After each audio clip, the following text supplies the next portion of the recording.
Mis padres estaban repartiendo boletos de Disney a todos los nietos, uno por uno, con ese ambiente de fiesta familiar. Cuando llegó el turno de mi hijo, mi papá miró el montón en su mano y dijo, creo que contamos mal. Todo empezó en una reunión familiar donde mis padres iban entregando, uno por uno, los boletos para un viaje a Disney a todos los nietos. El ambiente era alegre, ruidoso, casi festivo.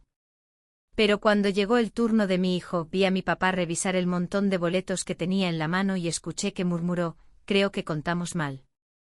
En vez de intentar arreglarlo o buscar una solución, simplemente se echaron a reír. Y como si fuera lo más normal del mundo, entregaron los 2 boletos sobrantes a un par de niños desconocidos que pasaban con sus orejas de Mickey. Mi hijo se quedó quieto, confundido, sin entender del todo qué había pasado. Yo tampoco dije nada. Solo observé cómo esa pareja de extraños aceptaba los boletos con una sonrisa despreocupada. Mientras tanto, mi hijo Leo, que tenía apenas 7 años, seguía agarrando su vaso de limonada, ese que yo le había comprado hacía un rato, como si fuese lo único seguro que tenía en ese momento. Nadie pareció darse cuenta de su silencio. Yo lo vi intentar decir algo, pero su boca no llegó a abrirse, igual que me pasó a mí, sentí la garganta cerrada, inmóvil. La fiesta siguió como si nada hubiese ocurrido. Risas, chistes, aplausos, fotos. Incluso mi mamá se acercó después a abrazarme y me dijo que no me preocupara, que seguro podrían conseguir otro boleto más adelante. Pero su voz no sonó a promesa, sonó más aún, no lo pienses mucho. Pasé el resto del día fingiendo que estaba bien. Ayudé a repartir servilletas, limpié mesas, atendí a los niños. Sonreí para las fotos como si todo estuviera en orden. Pero cada vez que miraba a Leo sentado solo, observando a sus primos jugar con los boletos en la mano, sentía un pequeño quiebre dentro de mí. Una grieta nueva cada vez. De camino a casa, él me preguntó si quizás podía usar el boleto de uno de los otros niños para poder ir. Le expliqué que no funcionaba así. Él dijo que no importaba, que de todas formas el viaje no se veía tan divertido. Pero su voz sonaba débil, como si en realidad estuviera tratando de consolarme a mí. Esa noche, mientras lo arropaba, comprendí que esta no era la primera vez que mis padres lo hacían sentir menos. La diferencia era que ahora ni siquiera intentaron disimularlo. Y yo, otra vez, me había quedado callada. Me quedé despierta mucho rato mirando el techo, dándole vueltas a la imagen de mi papá sonriendo cuando entregó los boletos a esos niños desconocidos, como si aquello no significara nada. Pensé también en cómo mi mamá evitó cruzar miradas conmigo. Me pregunté si de verdad había sido un error o si, simplemente, no habían querido incluir a mi hijo desde el principio. Al día siguiente mi hermana publicó en Facebook una foto del anuncio familiar, todos los primos sosteniendo sus boletos con sonrisas enormes. Leo no aparecía. Ni siquiera nos mencionaron. En los comentarios mis tías escribían cosas como, qué bendición de familia, qué recuerdos tan hermosos van a crear. Me ardía el pecho, rabia, tristeza, vergüenza, todo mezclado.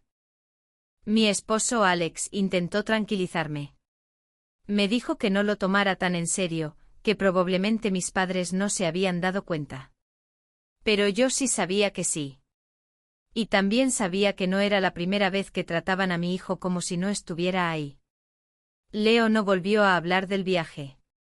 Sin embargo, dejó el vaso de limonada en su escritorio como si fuera un recordatorio silencioso de algo que no lograba comprender del todo. A veces lo veía mirarlo unos segundos antes de irse a dormir.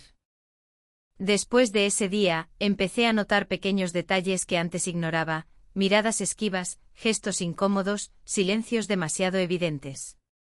Empecé a intuir que detrás de todo aquello había una razón más profunda, algo que no se explicaba solo con un error contando boletos. Y por primera vez me propuse descubrir qué era.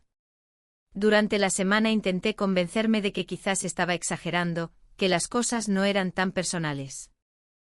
Pero cada vez que veía a Leo más callado y retraído, esa teoría se me derrumbaba. El domingo siguiente fuimos a almorzar a casa de mis padres. Quería observarlos, ver si notaba algún tipo de incomodidad. Pero actuaron como si nada hubiese pasado. Mi mamá me recibió sonriente preguntándome si quería café. Mi papá estaba en la sala riéndose con mi cuñado mientras veían un partido. Ni una palabra sobre los boletos ni sobre Leo. Mi hermana Amanda llegó con su hija Lily, que llevaba puesta una camiseta de Disney. Nos contó emocionada que ya habían reservado el hotel y que sus hijos no dejaban de hablar del viaje. Sentí que no encajaba en ese lugar, como si estuviera sentada en una mesa a la que no pertenecía. Leo se quedó a mi lado jugando con su Game Boy en silencio. Nadie le habló salvo para ofrecerle jugo. En un momento mi mamá se acercó, le dio una palmadita en el hombro y le dijo que la próxima vez lo llevarían a algún lado solo con los abuelos. Otra promesa vacía. De camino a casa Alex me confesó que notó algo raro en la manera en que mis padres miraban a Leo. Dijo que había una distancia, una especie de incomodidad, como si no supieran cómo relacionarse con él. Y esa no era la primera vez que me lo decía. Esa noche fui al garaje y empecé a revisar unas cajas viejas. Algo dentro de mí decía que había un detalle del pasado que yo nunca había entendido. Mi mamá siempre había tenido una relación extraña con Leo, fría desde el día en que nació. En cambio, con los hijos de mi hermana era puro cariño, fotos, regalos, abrazos, publicaciones constantes. Con mi hijo silencio. Encontré una caja llena de álbumes. En uno de ellos había fotos del primer cumpleaños de Leo. Todos sonreían, menos mi mamá. En muchas imágenes ni siquiera lo sostenía bien, como si no quisiera tenerlo en brazos. Sentí un escalofrío al ver su rostro. Más tarde llamé a Amanda. No tenía planeado hacerlo, pero necesitaba respuestas. Ella contestó rápido con ese tono impaciente de siempre. Le pregunté de frente si sabía por qué mis padres trataban a Leo de esa forma. Guardó silencio unos segundos y luego dijo que no era buen momento para hablar de eso. Colgó. Su reacción solo confirmó mis sospechas, había algo que todos sabían excepto yo. Al día siguiente mi mamá me llamó. Dijo que había escuchado que yo había estado revisando cosas viejas. Su voz sonaba fría, distinta. Me pidió que dejara el pasado como estaba, que no me obsesionara con cosas que no valían la pena. Pero no aclaró a qué se refería. La llamada me dejó helada, sobre todo porque yo no había mencionado a nadie lo de las cajas. ¿Cómo se enteró? Esa noche, cuando Leo ya dormía, le conté todo a Alex. Él me dijo que quizá era mejor dejarlo pasar, que no quería que esto afectara a nuestro hijo. Pero yo ya no podía ignorarlo. Había algo en la mirada de mi mamá que me seguía inquietando. Un par de días después recibí un mensaje de un número desconocido. El texto decía: Tu mamá no te dirá la verdad. Habla con Clara. Clara había sido mi vecina durante toda mi infancia, una señora mayor que vivía justo frente a la casa de mis padres. Hacía años que no hablaba con ella, pero en cuanto leí aquel mensaje anónimo sentí un impulso inmediato por contactarla. Le escribí sin pensarlo demasiado. Para mi sorpresa, me respondió esa misma tarde con algo que me dejó temblando. Aseguró que había cosas que mi mamá había ocultado después del nacimiento de Leo y que quizá había llegado el momento de que yo lo supiera todo. Esa noche no pegué un ojo. Me quedé mirando a mi hijo mientras dormía, tratando de imaginar qué podría ser tan grave como para justificar tantos años de distancia y frialdad hacia él. En ese instante supe con dolorosa claridad que lo de los boletos o el favoritismo no era el verdadero problema, todo provenía de algo más profundo. Clara me citó en una pequeña cafetería cerca del barrio donde crecí. Era un lugar tranquilo con aroma a pan recién horneado y café tostado. Llegué bastante antes de la hora pactada, tenía las manos heladas y sudorosas al mismo tiempo, como si mi cuerpo ya supiera que estaba por escuchar algo difícil. No tenía idea de qué esperar, pero dentro de mí había un presentimiento oscuro, una preparación silenciosa para lo peor. Cuando Clara entró, me reconoció enseguida. Me abrazó con un cariño que me tomó por sorpresa. Me dijo que me parecía mucho a mi mamá cuando era joven, excepto por la dureza en la mirada.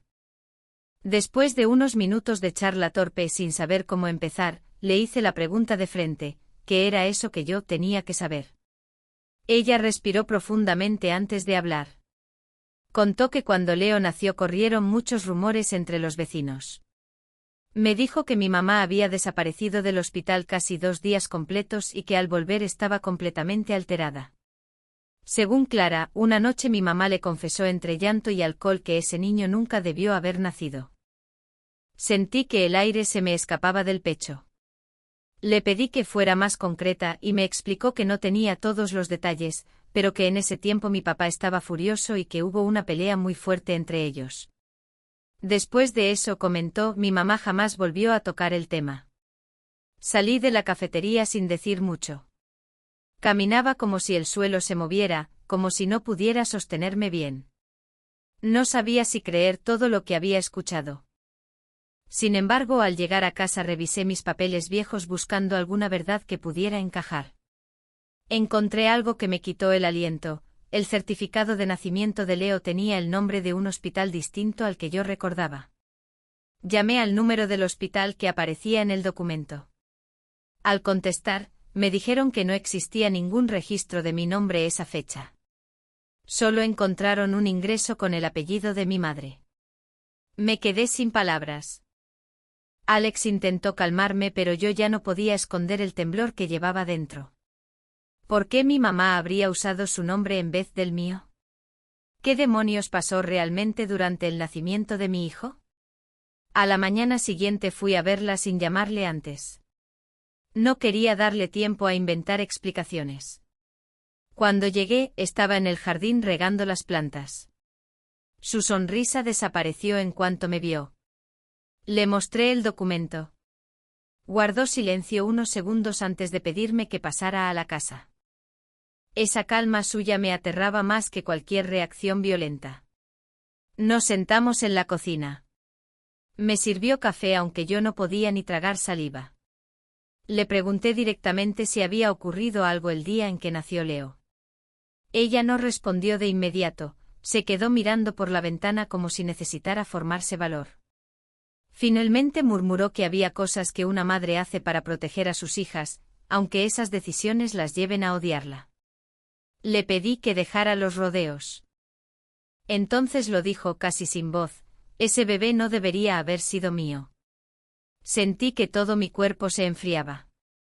Le pedí que lo repitiera. Y lo hizo. Aseguró que el bebé que yo llevé a casa no era el mismo que nació, que había habido un error en el hospital, que las pulseras habían sido cambiadas. Mi mente se negó a aceptarlo. Pensé que estaba mintiendo o que había perdido la razón. Pero ella insistió, diciendo que Leo era hijo de otra mujer. Grité. No recuerdo qué dije exactamente. Solo sé que me levanté bruscamente, tiré la taza contra el suelo y salí corriendo de la casa con las manos temblorosas. No quería escuchar una palabra más. Cuando regresé, Alex estaba sentado en el sofá con Leo viendo caricaturas. Abracé a mi hijo tan fuerte que él me pidió que lo soltara un poco. Me dolía mirarlo y recordar lo que mi mamá había dicho. Esa noche revisé todo, fotos del hospital, correos viejos, documentos, cualquier detalle. Algo empezó a sentirse fuera de lugar. Los brazaletes, la habitación, incluso la ropa que llevaba el bebé, nada coincida del todo con lo que yo recordaba. Por primera vez dudé de mis propios recuerdos. Sabía que no podía quedarme solo con la palabra de mi madre. Necesitaba pruebas. Aún así me aterraba la idea de confirmar que pudiera tener razón.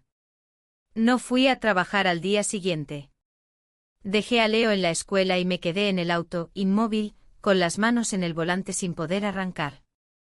La confesión de mi mamá se repetía una y otra vez en mi cabeza, mezclándose con imágenes borrosas del hospital y el llanto de un bebé que ahora ya no estaba segura de conocer.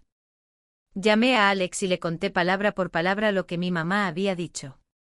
Él guardó silencio como procesándolo y después me preguntó si yo creía que aquello podía ser verdad. Le dije que no tenía idea. Me respondió que si existía aunque fuera una mínima posibilidad, teníamos que confirmarla cuanto antes, y que Leo no debía enterarse todavía. Esa misma tarde llamé al hospital que aparecía en el documento. Una enfermera me explicó que no podían entregarme los registros sin una solicitud formal o una orden judicial. Colgué sintiéndome atrapada, como si todas las puertas se estuvieran cerrando. Las noches se me hicieron imposibles. Cada vez que miraba a Leo sentía un nudo en el estómago. Si aquello era cierto, ¿qué significaba para él? ¿Qué significaba para mí? Rebuscando entre mis cosas encontré una carpeta con informes médicos de esos primeros días. Para mi sorpresa, varias hojas estaban firmadas por mi mamá, no por mí. Y una tenía su letra clarísima, junto a una nota que decía: autorizo el alta del menor. Alex revisó el documento en silencio. Me preguntó si era posible que ella lo hubiera firmado porque yo estaba sedada o muy mal después del parto, pero no pude confirmarlo. Mis recuerdos de esas horas eran borrosos, como si alguien hubiera arrancado páginas enteras de mi memoria. Volví a ver a Clara. Le conté lo que mi madre había confesado. Su reacción no fue sorpresa, sino una tristeza profunda. Me dijo que en aquel entonces había escuchado discusiones terribles en la casa, mi mamá gritando que todo se había salido de control y mi papá rogándole que no dijera una palabra. Cuando regresé a casa entendí que ya no podía seguir haciéndome la ciega. No después de todo lo que había encontrado. Si todo aquello era verdad, entonces en algún lugar había una mujer que quizá nunca supo lo que realmente pasó, y un niño, mi propio hijo, que podría no ser el mío. Esa noche, mientras Leo dormía profundamente, Alex me tomó la mano y me dijo que pasara lo que pasara, nada cambiaría, Leo era nuestro hijo y punto. Quise creerle, pero en mi interior ya había algo roto. No era solo la duda, era la traición de quienes se suponía debían protegerme, mis padres. Decidí hacer una prueba de ADN sin decirle a nadie. Pedí un kit por internet, uno discreto, y lo guardé en mi bolso hasta el fin de semana. Cuando Leo se quedó dormido, tomé una muestra de su cepillo de dientes y la envié al laboratorio. Me sentí fatal, como si lo estuviera traicionando en secreto. Mientras esperaba los resultados, mi madre volvió a llamarme. Esta vez su voz sonaba dura, casi amenazante. Me pidió que dejara de explorar el pasado, que si seguía hurgando iba a destruir a todos. Le pedí que me explicara qué significaba destruir a todos, pero solo repitió que no todo lo que se hace con amor se ve bien desde afuera. Colgué la llamada sin derramar una lágrima, pero por dentro sentí que algo se cerraba definitivamente. Una semana después, recibí el correo del laboratorio. Tenía las manos temblorosas cuando lo abrí. Alex estaba a mi lado, en silencio. El resultado decía que no había coincidencia biológica entre nosotros. Al principio no lo sentí como un golpe. Fue más bien como si el mundo siguiera moviéndose y yo me hubiera quedado quieta, suspendida. Alex se quedó mirando la pantalla sin decir ninguna palabra. Yo me levanté lentamente, caminé al pasillo y me apoyé contra la pared. Escuchaba a Leo reír en su cuarto concentrado en su videojuego, sin entender nada de lo que se estaba derrumbando alrededor. Mi cabeza me gritaba que tenía que enfrentar a mi madre otra vez, mirarla directo a los ojos y obligarla a decirme de dónde había sacado al niño que yo había criado durante 7 años. Esta vez no tenía miedo. Esta vez tenía rabia. No iba a quedarme callada de nuevo. Esa noche no dormí. Me quedé sentada en el suelo de la sala, con el correo abierto en la pantalla, leyendo una y otra vez las mismas frases, esperando inútilmente que en algún momento dijera otra cosa. Pero no cambiaba. El resultado era frío, claro y definitivo: Leo no era mi hijo biológico. El amanecer llegó casi sin que me diera cuenta. Alex preparó café y me observó desde la cocina sin decir nada. Ambos sabíamos que ya no había vuelta atrás, lo único que nos quedaba era averiguar la verdad. Fui a casa de mis padres sin anunciarme. Mi mamá abrió la puerta y su expresión fue de alguien que ya sabía perfectamente por qué estaba ahí. Detrás de ella, mi papá estaba sentado con el periódico fingiendo normalidad. Les mostré el resultado en mi celular sin decir una sola palabra. Mi mamá apenas lo miró antes de desplomarse en una silla. Mi papá suspiró y dijo que las cosas eran más complicadas de lo que yo creía. Les grité que no quería más mentiras, que solo necesitaba escuchar la verdad. Mi mamá comenzó a llorar. Mi papá intentó calmarla, pero ella lo interrumpió con un temblor en la voz. Contó que aquella noche, cuando nació Leo, algo había salido terriblemente mal en el hospital. Que sí, hubo un error, pero que ellos habían tomado la decisión de callarlo. Explicó que me habían llevado a otro hospital porque el primero ya no tenía camas. En ese segundo lugar nacieron 2 bebés el mismo día, con apellidos parecidos. Cuando se dieron cuenta de la confusión, según ella, ya no podían devolverlo porque el otro bebé no estaba disponible. Esa frase me dejó helada. Le pregunté qué quería decir. Mi mamá no respondió, solo se cubrió el rostro llorando, repitiendo que había querido protegerme. Mi papá por fin habló. Dijo que el otro bebé había nacido con complicaciones, que los padres demandaron al hospital y que todo se volvió un caos legal. Según él, mi mamá insistió en guardar silencio porque temía perderme a mí, y perder también al niño que habían puesto en mis brazos. Les pregunté si los padres del otro bebé alguna vez supieron la verdad. Mi papá bajó la mirada. Entendí que no. Nunca lo supieron. Sentí náuseas y un dolor tan profundo que apenas podía respirar. Les grité que aquello no era protección, que habían construido una mentira de 7 años, que me habían robado la oportunidad de conocer a mi verdadero hijo y le habían arrebatado a otra familia al suyo. Salí corriendo de la casa sin mirar atrás. En el auto llamé al hospital para pedir más información. Conté todo, mencioné la confusión, di los datos. Me dijeron que revisarían los registros antiguos, pero que tal vez sería difícil rastrear algo después de tanto tiempo. Esa noche Alex me abrazó sin decir palabras. Yo solo pensaba en el otro niño, en la otra madre, en lo que tuvo que haber sentido al perder a su hijo sin explicaciones, mientras yo criaba al suyo sin saberlo. Miré a Leo dormir. Tenía la misma expresión tranquila de siempre. Recordé cómo me llamó mamá por primera vez, cómo buscaba mi mano cuando tenía miedo, cómo se reía hasta que se le aguaban los ojos. Nada de eso era falso. Él era mi hijo sin importar un papel. Pero también sabía que tenía un hijo allá afuera. Y necesitaba encontrarlo. Revisé los archivos del hospital hasta dar con una nota antigua que mencionaba a una familia de apellido Grayson, involucrada en una demanda por un error neonatal. El caso estaba archivado. Esa noche envié un correo al abogado que aparecía en los documentos, pidiéndole cualquier información que pudiera compartir. No sabía cómo iba a explicarles lo que buscaba, pero tenía que intentarlo. Poco después recibí una respuesta automática con un número de contacto. El nombre que aparecía me resultó familiar, Marina Grayson. Sentí un escalofrío recorrerme el cuerpo. Abrí su perfil público. Ahí estaba ella, una mujer rubia más o menos de mi edad, sosteniendo a un niño de 7 años. Un niño que tenía mis ojos. Me quedé mirando la foto durante minutos sin moverme. El niño sonreía mostrando un diente torcido, igual al que yo tuve de niña. Tenía mis mismos ojos, la misma expresión cuando se reía. Sentí que el corazón se me apretaba hasta doler. Le mostré la foto a Alex. La miró en silencio antes de susurrar que el niño era idéntico a mí. Y lo era. No había duda posible. Pasé toda la noche revisando cada foto del perfil de esa mujer, Marina Grayson.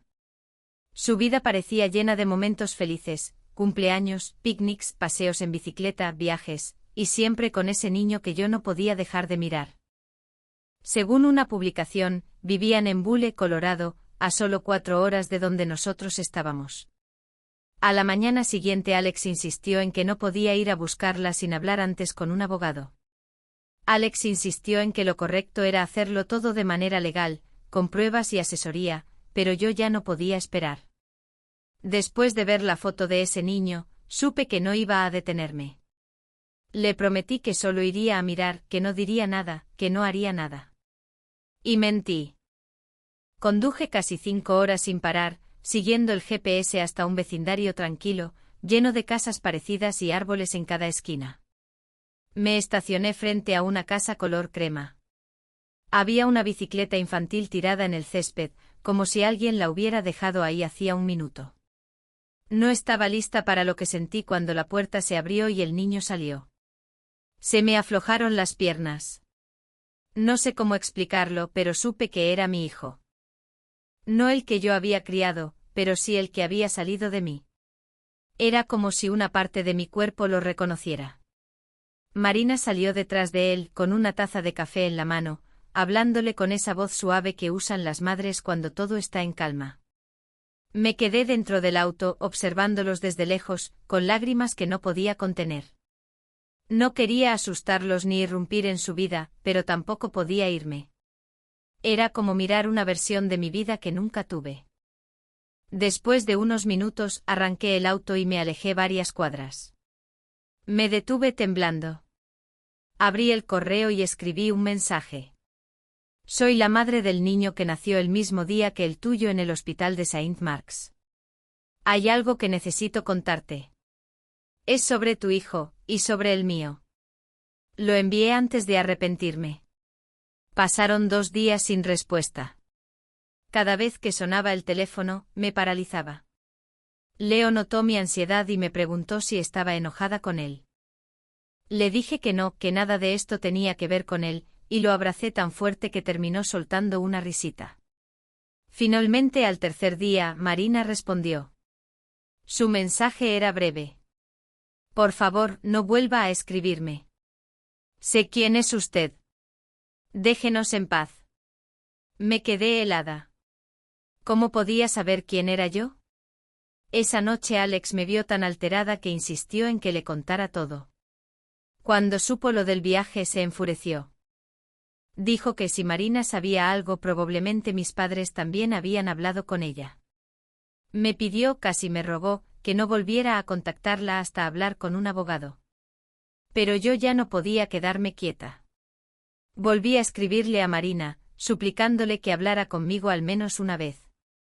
Le prometí que no quería problemas legales, que solo quería la verdad. No respondió. Unos días después, cuando fui a recoger a Leo de la escuela, vi un sedán gris estacionado frente a mi casa. Dentro había una mujer con gafas de sol. Al principio no la reconocí, pero cuando se bajó me di cuenta, era Marina. Nos quedamos mirándonos en silencio. Su expresión no era de ira, era de miedo. Me pidió hablar a solas, sin que Leo escuchara. Entramos a la sala. Me dijo que sabía del error desde hacía 2 años, que el hospital la había contactado durante una revisión interna. Le habían prometido confidencialidad. Ella decidió no buscarme porque su hijo, mi hijo biológico, ya la veía a ella como su única madre. Lo único que le importaba era que los niños no sufrieran. Le respondí que podía entender muchas cosas, menos el silencio. Que tenía derecho a saber quién era mi hijo. Marina me miró con lágrimas en los ojos. Dijo que su hijo Noah tenía una cicatriz en la pierna que los médicos nunca pudieron explicar. Y que a veces cuando tenía fiebre murmuraba mi nombre. Sentí que el mundo se me hundía. Cuando ella se fue, supe que algo dentro de mí se había quebrado de manera definitiva. Ya no podía pretender que todo estaba bien. No con Alex, no con mis padres, ni conmigo misma. Tenía 2 hijos, y al mismo tiempo ninguno. Y ahora alguien más sabía que el secreto estaba a punto de salir a la luz. Esa noche la casa no estuvo en silencio ni un segundo. Todo sonaba distinto, el tic-tac del reloj, el viento afuera, la respiración de Leo desde su cuarto. Cada sonido me recordaba que la vida seguía a pesar de que la mía se estaba rompiendo. Alex pasó horas sin hablarme. No era enojo, era miedo. Miedo a lo que venía.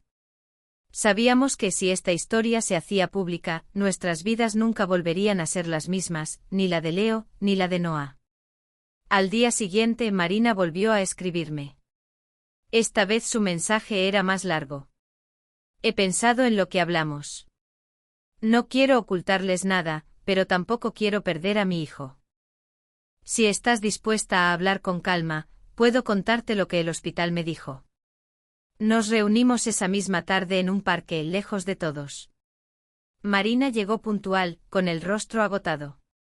Dijo que el hospital había hecho una auditoría interna porque una enfermera, años después, confesó que 2 recién nacidos habían sido confundidos por un error administrativo.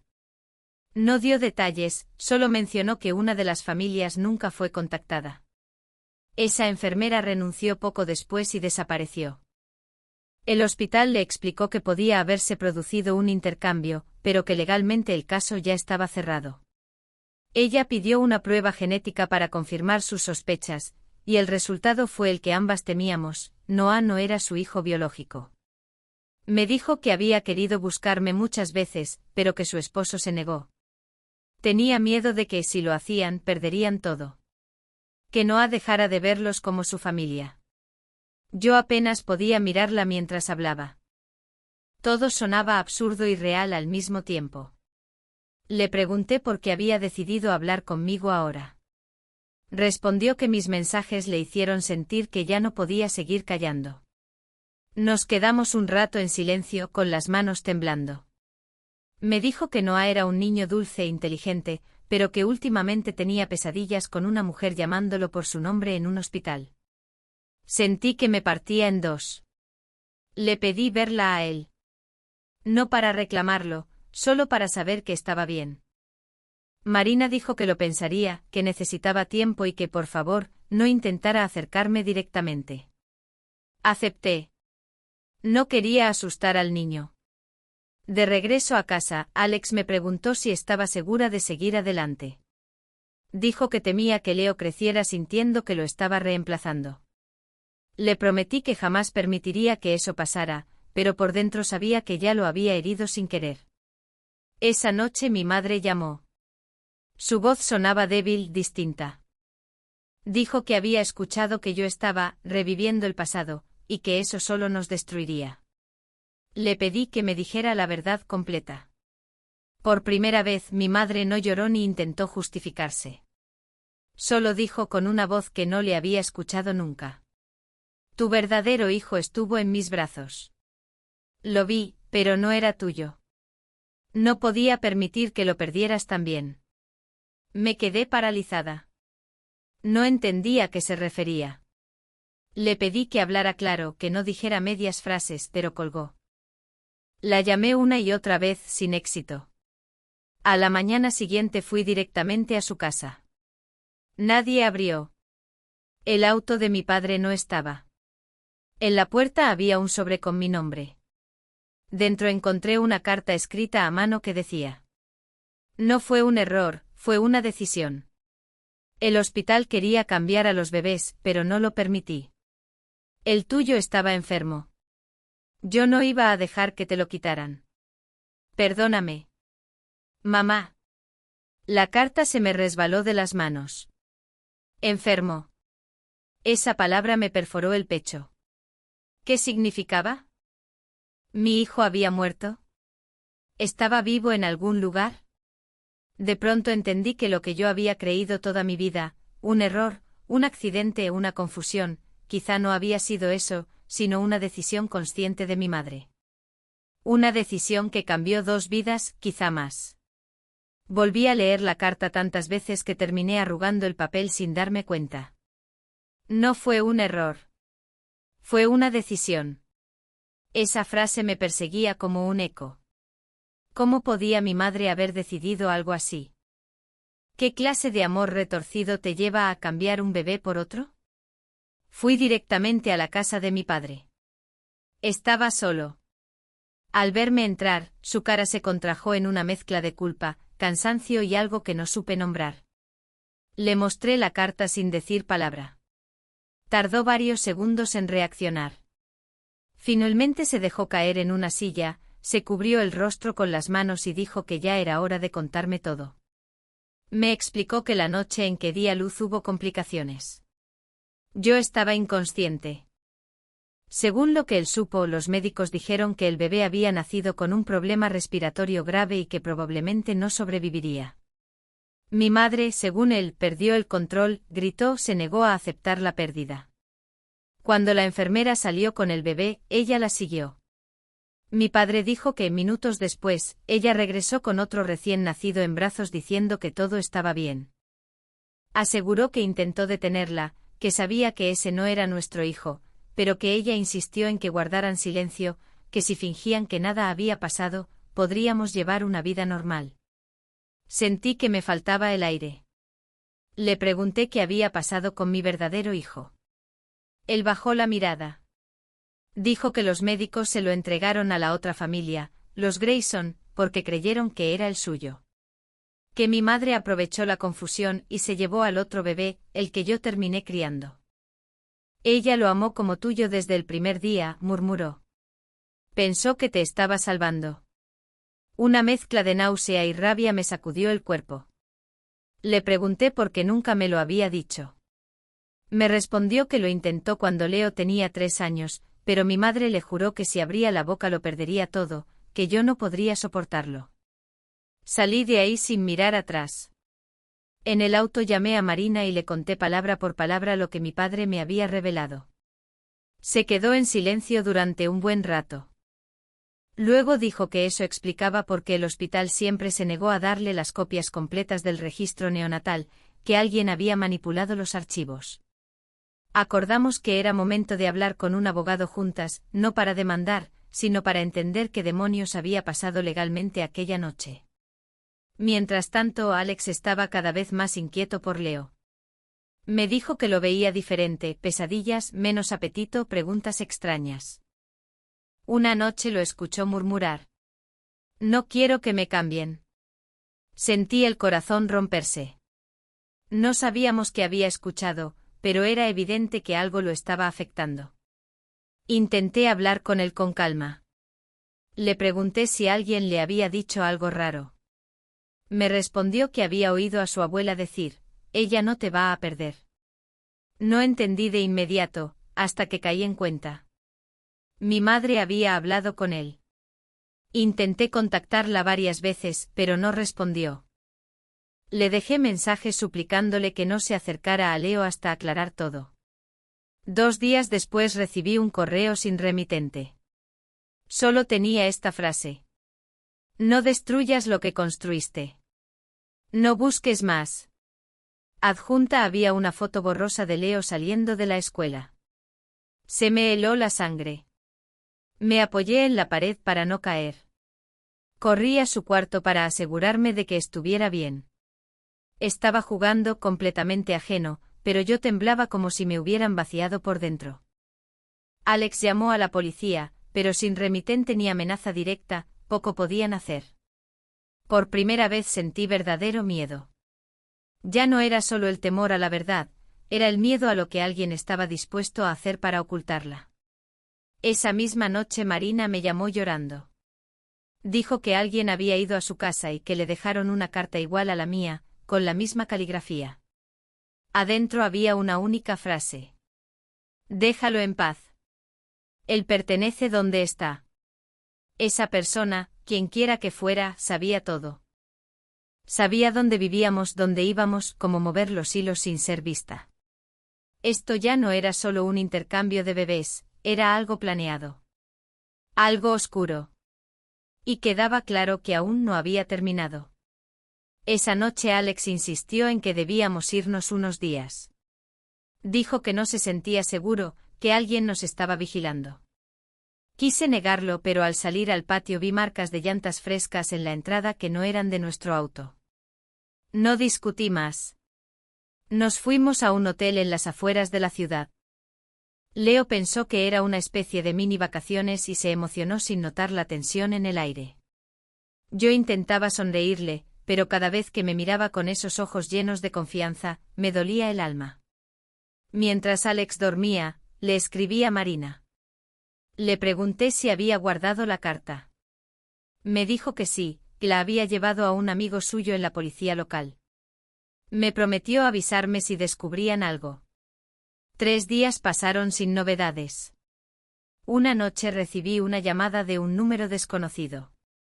Contesté. Era una voz masculina, nerviosa, casi temblando.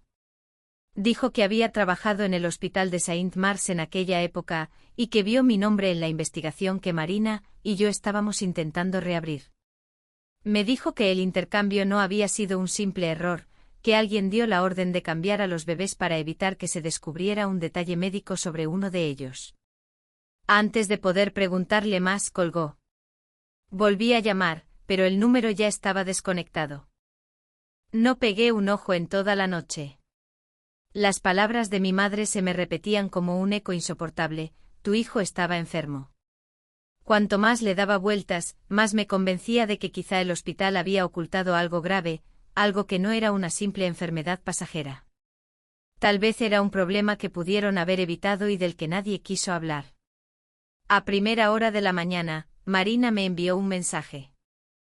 Su contacto en la policía había logrado conseguir una copia vieja de un informe médico que estaba archivado desde hacía años. Cuando lo abrí me encontré con un documento que mencionaba un caso de confusión neonatal entre dos familias, aunque todos los nombres estaban tachados. Lo que más me sacudió fue una anotación a un costado: intercambio autorizado por solicitud familiar, caso cerrado por confidencialidad. Me quedé mirando esas palabras como si fueran un código imposible de descifrar. Lo único que tenía claro era que alguien, probablemente mi madre, aunque no quería admitirlo, había firmado para que ocurriera el intercambio. El hospital entonces no actuó por su cuenta. Intenté llamar a mi padre, pero no contestó. Decidí ir hasta su casa. Al llegar, me encontré con todo apagado y la puerta cerrada. Cuando me acerqué a la ventana, noté que faltaban varios cuadros y que el escritorio estaba revuelto, como si hubiera removido documentos a toda prisa. Alex me había pedido que no lo encarara sola, pero ya era demasiado tarde para hacerle caso. Más tarde Marina me envió otra foto. Era la fachada de su casa. En la imagen aparecía mi padre parado en la acera, mirando hacia sus ventanas, sin tocar el timbre ni decir nada. Se quedó ahí unos minutos quieto y luego se marchó. No tenía idea de por qué había ido a verla a ella y no a mí. Lo llamé una vez más, decidida a obtener respuestas. Esta vez atendió. Se escuchaba agotado, vencido. Le pregunté de frente qué hacía en casa de Marina. Me respondió que necesitaba asegurarse de que ella no destruyera lo que quedaba. No entendí qué significaba eso, pero antes de que pudiera insistir, le lancé la pregunta que llevaba días quemándome por dentro: si era cierto lo del intercambio autorizado. El silencio que siguió fue eterno. Finalmente habló. Y sus palabras me dejaron sin aire. Tu madre no fue la única. Yo también firmé. Mi cuerpo entero se tensó. Sentí un golpe en el pecho, literal. Le grité que me dijera por qué habían hecho algo así. Me explicó que mi bebé nació con una condición genética grave, algo que, según los médicos, le causaría dolor toda la vida. Dijo que mamá no podía soportar verme enfrentar algo así y que, cuando una enfermera insinuó una solución discreta, ellos aceptaron. Solo queríamos protegerte, repetía una y otra vez. No sabíamos que el otro niño iba a vivir. Colgué antes de escucharlo decir algo más. No podía soportarlo. Alex me abrazó mientras yo lloraba de un modo que me dejó sin aliento. Todo lo que había creído, amor, sacrificio, incluso el supuesto error, nada de eso era real. Había sido una decisión hecha con plena conciencia. Mi hijo biológico estaba vivo, creciendo con otra familia. Y el niño que yo crié formaba parte de un acuerdo secreto que jamás debió existir. Mis padres habían mentido durante 7 años mirándome a los ojos todos los días. Esa misma noche Marina volvió a escribirme. Me contó que Noah había empezado a hacer preguntas difíciles. Le dijo que soñaba conmigo y que quería conocerme. Me quedé paralizada con ese mensaje. Quiere conocerte. Lo repetí varias veces como si mis ojos no lo entendieran. Le pregunté a Marina si estaba segura. Me confirmó que sí, que Noah llevaba semanas diciendo que soñaba con una mujer que le cantaba mientras estaba acostado en una cama blanca. Y ahí me quebré un poco más. Yo cantaba en el hospital, lo recuerdo casi entre nubes, con la voz rota por el dolor y el cansancio. Marina me propuso encontrarnos en un lugar neutro. Nada intenso, solo un encuentro casual, sin que ninguno de los niños supiera toda la verdad todavía. Acepté.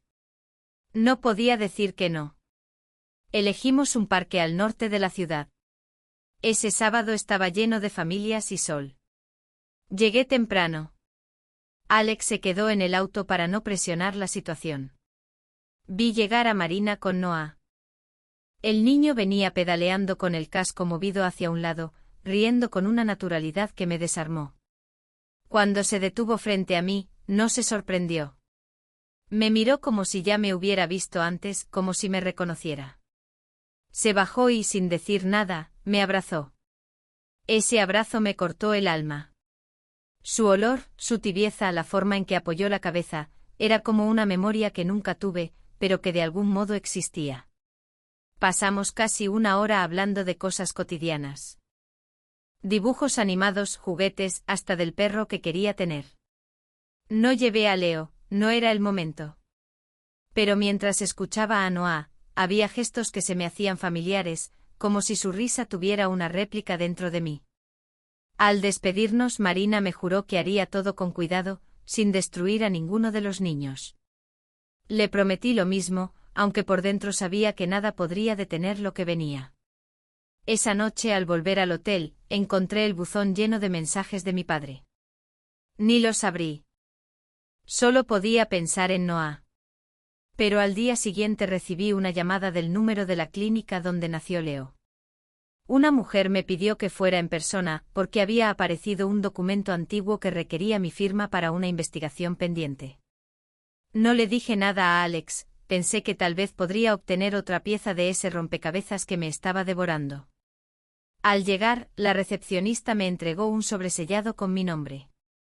No había ningún papeleo para firmar. Dentro solo venía una copia amarillenta del registro de parto. En el margen, escrito a mano, había una frase que me dejó más confundida todavía: la verdad no está en los bebés, sino en lo que se perdió antes. Salí al auto y abrí todo el contenido del sobre. Ahí me encontré con un detalle que me heló. El peso del bebé registrado como mío no coincidía con el que yo recordaba. Tampoco la hora de nacimiento. Todo estaba cambiado. Esa misma noche Marina me llamó llorando. Alguien había entrado en su garaje y la caja donde guardaba los documentos del caso había desaparecido. No habían tocado nada más. Solo eso. Le pedí que se fuera a un sitio seguro con Noah. Luego llamé a Alex y le conté todo. Él me dijo que esto ya no tenía nada que ver con un error del pasado, alguien estaba intentando enterrar la verdad otra vez. Entonces recordé algo que mi padre había dicho sin darse cuenta. No sabíamos que el otro niño iba a vivir. No era una frase suelta. Era literal.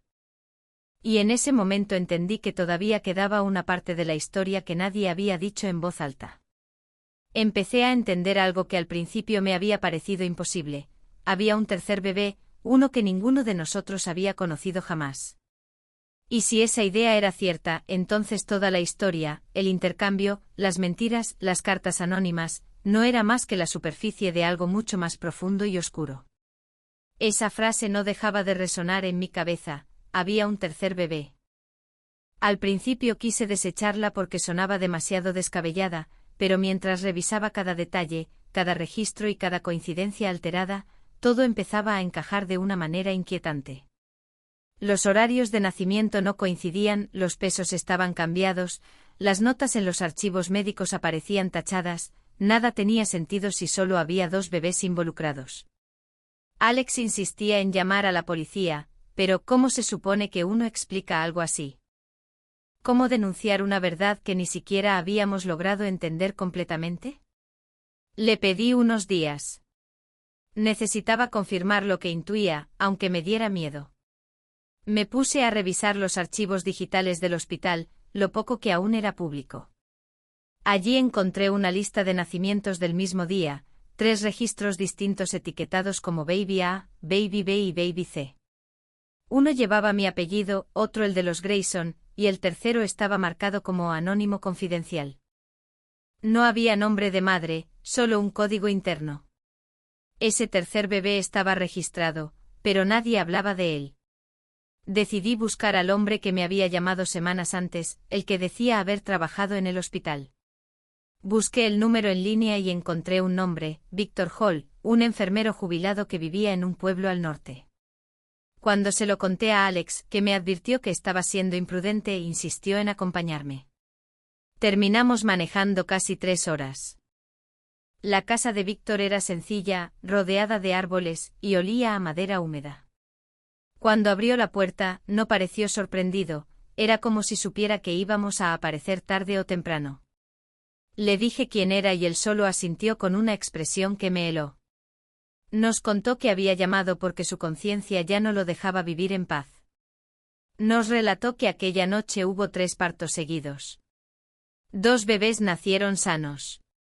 El tercero tuvo complicaciones respiratorias y fue llevado a una unidad especial. Pero cuando se produjo un corte de energía, el sistema falló y las etiquetas se cruzaron. Cuando intentaron arreglarlo, las familias ya habían visto a los bebés y las pulseras no coincidían. Ahí vino lo peor, alguien decidió que lo mejor era no corregir nada. Según él, recibieron una orden extraoficial pero directa, de dejar las cosas como estaban. Le pregunté quién había dado esa orden. Me dijo que una mujer había insistido en que el intercambio se mantuviera. Llevaba el nombre de mi madre en la credencial, pero Víctor aseguró que ella no era enfermera del hospital, había entrado con un pase temporal. Mi madre estaba ahí esa noche sin autorización. Y entonces soltó la parte que me hizo sentir que el piso desaparecía bajo mis pies. Hubo otro bebé, dijo. El que no registraron.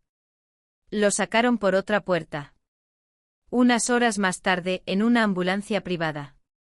No sé qué fue de él. Sentí un mareo. Le pregunté si sabía si ese bebé sobrevivió. Víctor bajó la mirada antes de contestar. Me dijo que lo último que supo fue que lo trasladaron a una clínica privada en Denver y que, poco después, todos los registros desaparecieron. Salimos de su casa sin pronunciar palabra. Alex manejaba rígido con las manos tensas. De pronto me dijo algo que ya temía escuchar, que tenía que aceptar que mis padres no habían sido solo mentirosos, sino que posiblemente habían cometido un crimen. Cuando llegamos al hotel, Marina me llamó. Sonaba alterada. Me contó que Noah había recibido una carta dirigida a su mamá verdadera. No era mi letra ni la suya. Dentro había una fotografía antigua en blanco y negro, donde aparecían 3 bebés en cunas distintas, cada uno con una etiqueta. En una se veía claramente mi apellido, en otra, el de los Grayson, y la tercera tenía la etiqueta rasgada. Le pedí que me enviara la foto antes de entregarla a la policía. Cuando la tuve en mis manos noté un detalle que me hizo un nudo en el estómago. En una esquina de la imagen había un sello con las iniciales CR. Eran las iniciales de Clara, la vecina que desde el principio me había ido soltando advertencias. Intenté llamarla, pero su teléfono estaba desconectado. Conduje hasta su casa. El buzón estaba a reventar, las persianas cerradas. Un vecino me comentó que no la veía desde hacía semanas. Regresé al auto temblando. Le enseñé la foto a Alex y le expliqué lo del sello. Él trató de tranquilizarme, pero los dos sabíamos lo que aquello sugería. Clara no era solo una vecina entrometida. Había estado metida en todo desde el inicio. Y si seguía viva, o si alguien estaba usando su nombre, entonces lo que hicieron mis padres no había sido un simple acto desesperado, sino parte de algo mucho más organizado. Esa noche casi no hablé. Mi cabeza estaba saturada. Ya no parecía una historia sobre un intercambio de bebés, era como si todo formara parte de una red: mi madre, el hospital, Clara, las familias implicadas. Cada pieza señalaba a otra y todas regresaban al mismo lugar. Alguien había decidido qué vida debía tener cada niño. Mientras Alex dormía con el teléfono en la mano, temiendo otra llamada, yo abrí mi laptop. Me quedé mirando la foto de los 3 bebés. La etiqueta rota tenía un número parcialmente visible, 17B09. Busqué ese número en foros médicos antiguos y bases de datos del condado. Después de horas apareció una coincidencia, un archivo cerrado identificado como Proyecto CR17B09. No era público, pero un periodista local había escrito un resumen mencionando un programa experimental de neonatología del mismo hospital, financiado por una entidad privada llamada Cedar Research Foundation. En la lista de donantes aparecía un nombre que me dejó helada, Clarine Reid. Clara. Mi vecina no solo estaba vinculada, era la fundadora de esa organización. El artículo explicaba que la fundación se había disuelto después de una investigación por manipulación de registros médicos. Nunca hubo cargos formales y 2 familias se negaron a testificar. Entre los nombres tachados aparecía mi apellido. Cerré la laptop y me quedé inmóvil. Lo que Clara me había dicho, las advertencias, los rumores, no eran información suelta. Me había estado guiando paso a paso, hacia algo que quería que descubriera por mí misma. A la mañana siguiente Marina me llamó. Sonaba desesperada. Le habían dejado una caja frente a la puerta. Dentro había un sobre con mi nombre y una nota dirigida a ella que decía: ella necesita ver lo que empezó. Manejé hasta Boulder lo más rápido que pude. Marina me esperaba en la cocina con la caja abierta sobre la mesa.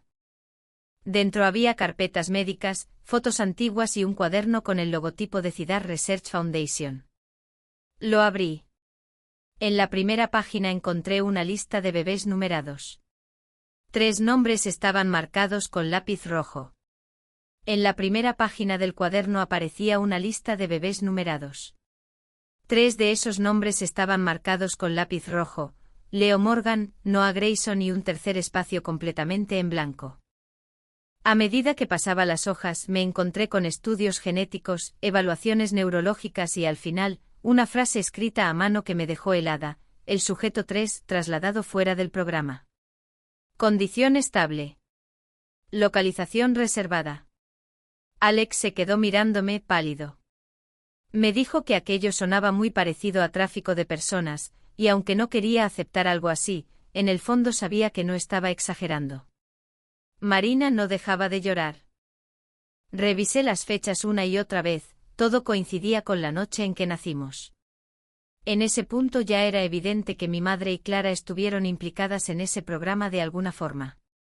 Tal vez pensaron que estaban ayudando, o quizás solo siguieron órdenes, pero alguien había manipulado registros, intercambiado bebés y se había encargado de que uno desapareciera sin dejar rastro. Esa noche, ya de vuelta en el hotel, recibí una llamada desde un número bloqueado. Apenas pude contestar. Una mujer habló con una calma que me puso los nervios de punta. No sigas buscando, dijo. No todos sobrevivieron, y algunos preferimos olvidar. Le pedí que me dijera quién era.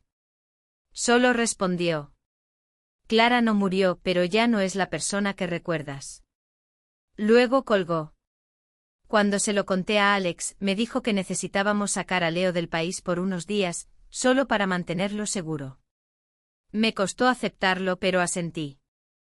Mientras preparaba las maletas, encontré en el bolsillo de su chaqueta una hoja doblada. Era una impresión del archivo del proyecto CR17B09.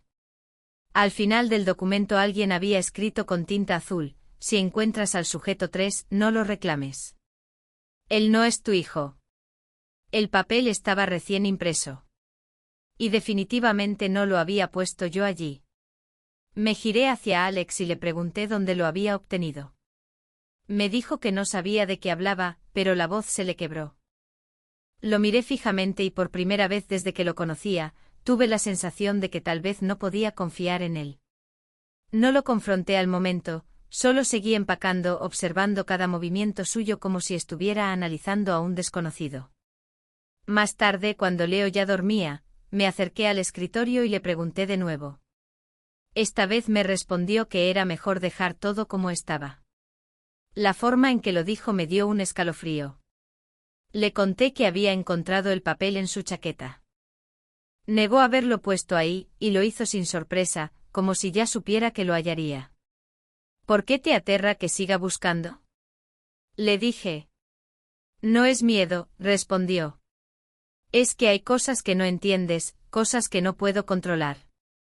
Su tono me inquietó. Retrocedí un paso. Entonces añadió.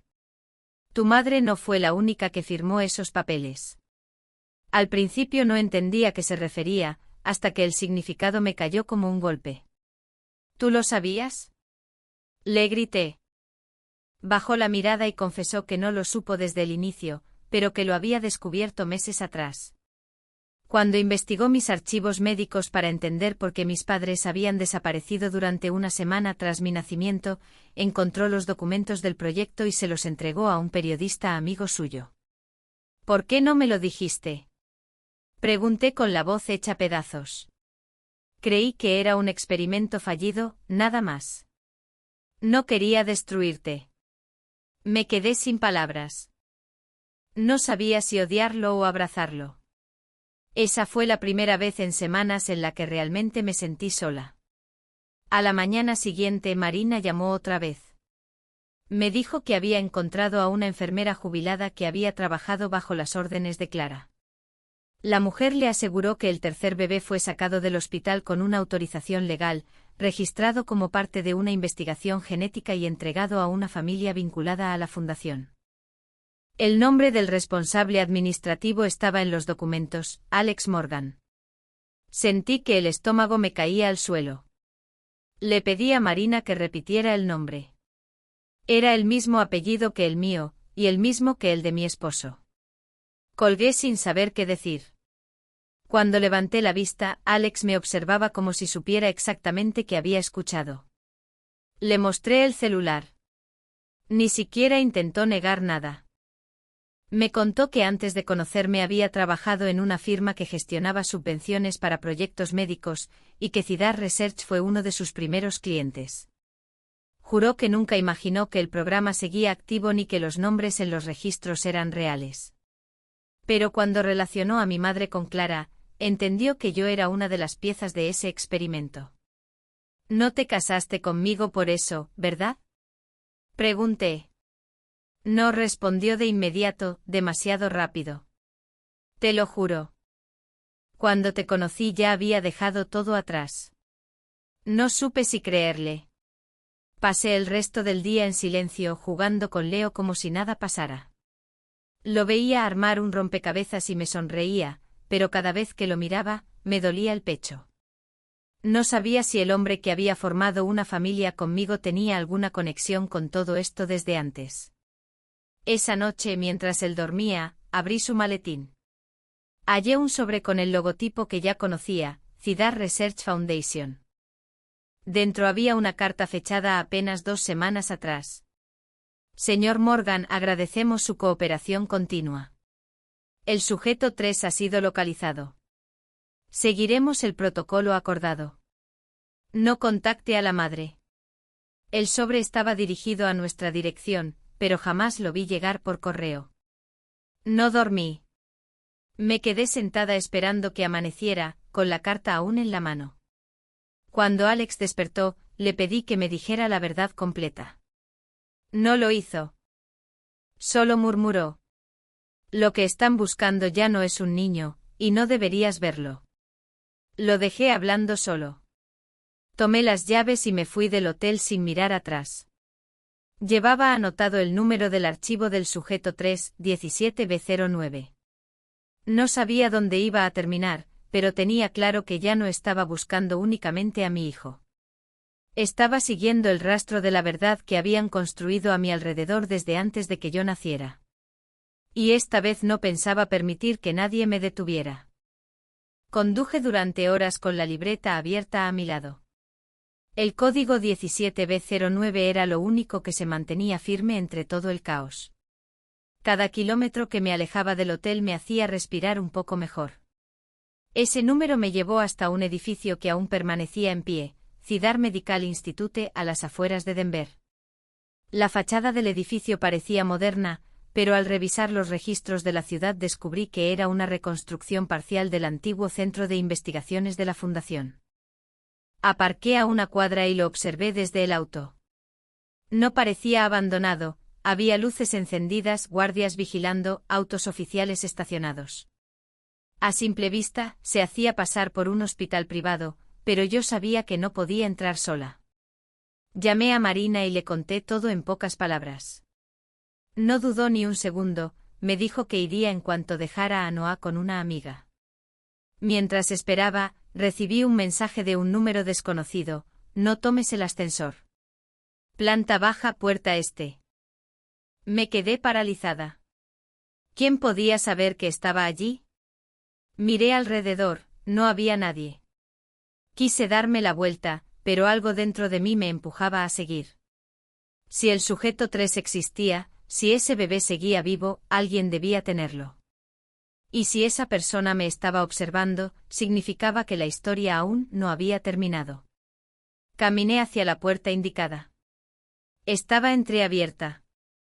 Un pasillo con olor a desinfectante y luz blanca se abría ante mí. No había nadie. Avancé con el corazón golpeando contra el pecho. Al fondo escuché pasos. Apareció una mujer con bata blanca. Me miró directamente sin sorpresa. Sabía que vendrías, dijo. Su rostro me resultaba familiar, pero no lograba ubicarlo. Me indicó que la siguiera. Anduvimos por un pasillo estrecho hasta una pequeña habitación con un escritorio y varias cajas de archivos. En una de ellas había una carpeta con mi nombre. La abrió y me mostró una hoja: sujeto 3, condición estable. Observación finalizada. La fecha era reciente, de solo unos meses atrás. ¿Dónde está? ¿Dónde lo tienen? Pregunté. Ya no está aquí, contestó. Fue trasladado cuando cerramos el programa. Su voz era tranquila, casi amable. ¿Quién eres? Insistí. Trabajé con tu madre, respondió. Ella no sabía todo. Ninguna de ustedes lo sabía. Me explicó que el proyecto estudiaba patrones genéticos vinculados a ciertas enfermedades neurológicas. El intercambio de bebés había sido un intento de controlar variables y proteger a los sujetos según sus criterios. Según ella, yo como los Grayson fuimos elegidos por compatibilidad genética. No supe si reír o gritar. Le dije que eso era monstruoso. No discutió. Solo me entregó otra hoja, una fotografía reciente de un laboratorio. En ella un joven, ya no un niño, miraba directamente a la cámara. Tendría unos 12 o 13 años. Él es el sujeto 3, dije apenas audible. Sí, contestó. Y lleva tu sangre. Sentí un vértigo extraño, como si el suelo desapareciera bajo mis pies. ¿Dónde está? Pregunté. Bajo custodia de la fundación. Nadie puede acercarse, dijo. Intenté tomar la foto, pero antes de que pudiera hacerlo, sonó una alarma. Las luces rojas comenzaron a parpadear en los pasillos. La mujer me empujó hacia la salida. Vete. Si te ven aquí no saldrás, me advirtió. Corrí sin mirar atrás. Al llegar al auto, Marina estaba esperándome. Me vio temblando con la foto en la mano. La tomó, la observó en silencio. ¿Quién es? Preguntó. Mi hijo, dije. Pero no el que imaginábamos. Regresamos en silencio por la carretera. Yo solo podía pensar en la mirada del niño de la foto. Sus ojos tenían algo extraño, una mezcla de tristeza y lucidez que no correspondía a su edad. Esa noche en el hotel, Alex me llamó. Sabía que había ido al instituto y dijo que ya no podía protegerme. Antes de que pudiera responder, añadió algo que me dejó helada. No sigas buscándolo. No está enfermo. Está entrenado. La llamada se cortó. Me quedé con la foto en las manos. Su mirada me atravesaba desde el papel, como si supiera que lo había encontrado demasiado tarde. No hablé con nadie durante 2 días. Me encerré en la habitación del hotel con las cortinas cerradas, mirando la foto una y otra vez. Tenía mis rasgos, la mandíbula, la forma de los ojos, incluso un pequeño lunar en el cuello igual al mío. Pero su mirada no era la de un niño perdido, era la de alguien que sabía demasiado. Marina me suplicó que nos fuéramos, que pensara en Leo, pero yo no podía. Sentía que si me detenía un solo día más, todo desaparecería otra vez. El tercer hijo, el que todos habían intentado borrar, el que según Alex estaba entrenado. ¿Entrenado para qué? No lo sabía. Al amanecer decidí ir sola. Alex me llamó varias veces, pero no respondí. Solo llevé la foto, el número del expediente y el sobre que había sacado del instituto. Marina insistió en acompañarme, pero le pedí que se quedara con Noah y Leo. Si algo salía mal, al menos ellos estarían a salvo. El sobre contenía una dirección escrita a mano, sin remitente, una instalación en las montañas, a 1 hora de Denver. Conducir hasta allí fue como acercarme a un punto fijo que me esperaba desde siempre. El lugar no tenía letreros ni portones visibles, solo una cerca metálica y un guardia. Le mostré el papel. Dudó, pero finalmente me dejó pasar. El camino subía entre pinos y terminaba en un edificio gris, silencioso. Adentro olía a limpieza y metal. Una enfermera me recibió. Lo esperaba, dijo simplemente. Me guió por un pasillo largo hasta una sala con ventanales. Allí, detrás de un vidrio, estaba él, más alto que en la foto, delgado, con el cabello oscuro, mirando fijamente algo invisible frente a él. Me quedé paralizada. ¿Él sabe quién soy? Pregunté. No con palabras, respondió la enfermera. Pero lo siente. El niño giró la cabeza y nuestros ojos se cruzaron. Fue un segundo, pero suficiente. Me miró como si ya supiera mi nombre. Puse la mano sobre el vidrio y él hizo lo mismo. La enfermera intervino. No puede quedarse mucho tiempo. Su rutina no debe interrumpirse. ¿Qué tipo de rutina? Pregunté. Evaluaciones cognitivas. Adaptación, dijo con voz seca. Entendí entonces que Alex había tenido razón. Lo estaban moldeando, estudiando. No sé cuánto tiempo me quedé allí. Al salir, el aire me dolía al inhalarlo. Alex me esperaba en el auto. No discutimos. Solo murmuró. No puedes sacarlo de ahí. No legalmente. Si lo intentas te destruirán. ¿Por qué estás tan seguro? Pregunté. Porque lo firmé, dijo. Yo lo entregué a esa fundación antes de saber quién eras. No tuve fuerzas para gritar. Solo lo empujé y subí al auto. Al volver al hotel, encontré a Leo dormido y a Marina leyendo a su lado, en silencio. Me senté junto a ellos. Su respiración tranquila era lo único que aún me anclaba al mundo real. Decidí que esa sería la última vez que intentaría comprender lo que mis padres y Alex habían hecho. No iba a perseguir más archivos ni nombres. No iba a exponer a Yana nada de eso. Pero esa noche, antes de apagar la luz, escuché un golpecito en la puerta. Al abrir no había nadie, solo un sobre en el suelo. Sin remitente, dentro una hoja escrita a mano. El programa ha terminado. El sujeto 3 pregunta por ti. No había firma, pero en la esquina del papel el sello era el mismo que vi en la foto de los bebés, las iniciales CR Clara.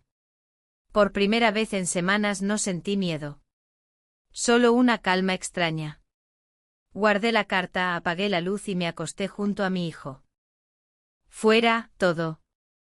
Seguía en silencio, pero yo sabía que nada había terminado realmente.